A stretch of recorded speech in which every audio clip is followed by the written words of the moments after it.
Pour le glamour, elle est là. Vous allez regarder si elle est magnifique. C'est Charlotte Lipinska qui nous attend évidemment depuis la Croisette. Bonjour Charlotte. Il reste plus que 2 jours, puisque le festival se terminera demain soir. Mais vous avez encore évidemment de beaux films à nous présenter, Charlotte.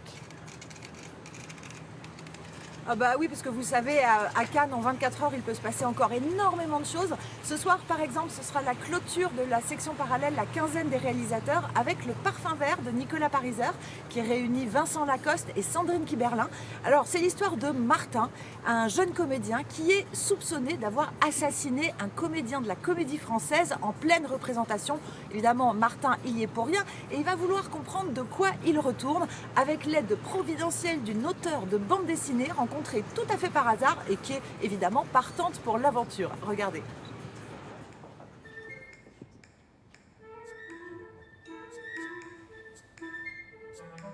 Ouais, on se barre.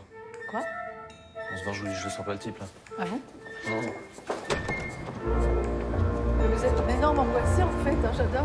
Faut trouver un taxi, vite. Mais attendez, regardez. Mais vous êtes recherché en fait.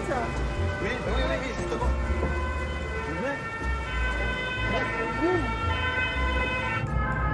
Oh, les salauds, ils vous ont carrément dénoncé. C'est une comédie policière pleine d'aventures, bourrée de fantaisie et de clins d'œil au cinéma et à la bande dessinée. Ça va de Hitchcock à Tintin. C'est vraiment plein de fantaisie, merveilleux. Le duo d'acteurs s'éclate. Et il y a quand même un fond plutôt sérieux, un fond politique, mais ça, je vous en dis pas plus. Charlotte, du côté de la compétition, dites-moi, c'est la Belgique qui est à l'honneur.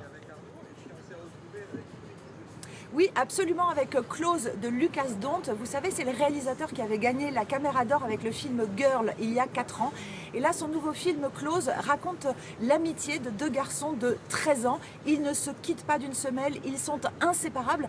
Mais dès l'entrée dans l'adolescence, eh bien, cette relation fusionnelle va être un peu mise à mal jusqu'au jour où un drame impensable va les séparer pour toujours. C'est un film d'une grande intensité porté par 2 jeunes comédiens incroyables et leur mère de cinéma, Émilie Dequesne et Léa Drucker.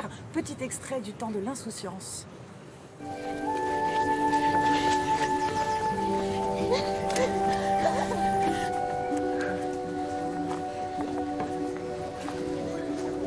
Ah, voilà quoi. Je vais dormir chez Rémi ce soir. Tu vas venir chez nous un jour? Peut-être. Ça a l'air très très tendre. Et puis il y avait hier une séance spéciale avec un documentaire très attendu par de nombreux fans. Charlotte, c'est lequel ce documentaire? Oh là là, ben oui, je pourrais même dire par des millions de femmes. C'est le documentaire Salam qui est consacré à la chanteuse Diams, qui n'avait quasiment jamais pris la parole depuis qu'elle a quitté la scène et sa conversion à l'islam en 2010. C'est un film qu'elle a co-réalisé avec Ouda Benamina et Anne Cissé, dans lequel elle se livre avec une sincérité absolument désarmante sur son mal-être insondable qu'elle avait depuis l'adolescence et qui s'est empiré, aggravé avec le succès au point de se scarifier et de faire plusieurs tentatives de suicide. Et puis son émerveillement un soir sur la plage à la lecture du Coran qui a changé sa vie. Le film recueille de nombreux témoignages, dont celui de sa mère Dominique et de Diams elle-même qui se livre avec une double voix, celle de Mélanie, sincère, introspective, et celle de l'auteur Diams avec des textes très forts qu'elle scande en musique. Écoutez-la. Les gens chantaient et me prenaient en photo. La musique était forte, tellement forte. Elle étouffait le cri de mon âme, qui hurlait au secours. Tout le monde dansait, chantait. La salle était pleine, mais pourtant pour moi, tout était vide. Vide comme cette vie que je menais. Vide de sens, entouré de gens avides, de fric, de filles, de débats stupides. J'étais vide, mais je faisais semblant. Semblant d'être bien. Mais je perdais la tête de plus en plus. Je prenais des cachets de plus en plus. Je me faisais du mal de plus en plus. Et puis je pensais à la mort de plus en plus, mais je disais rien. Je continue à faire semblant.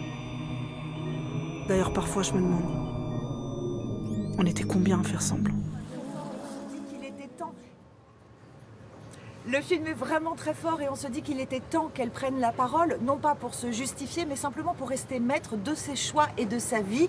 Elle est aujourd'hui mère de famille, elle s'investit beaucoup dans un orphelinat au Mali. Salam veut dire paix et finalement ça résume extrêmement bien son chemin singulier qui l'a mené des ténèbres vers l'apaisement. Le film sortira en salle le 1er juillet. Merci Charlotte, à demain. Et demain, on attend des pronostics. Hein. Il va falloir vous jeter à l'eau. À demain. Merci Charlotte. Ouais, alors, Si. je vais plonger. Je vais me jeter à l'eau, je vous prends au mot. Ah oui, allez, c'est derrière nous. Attention. Waouh. Ouais,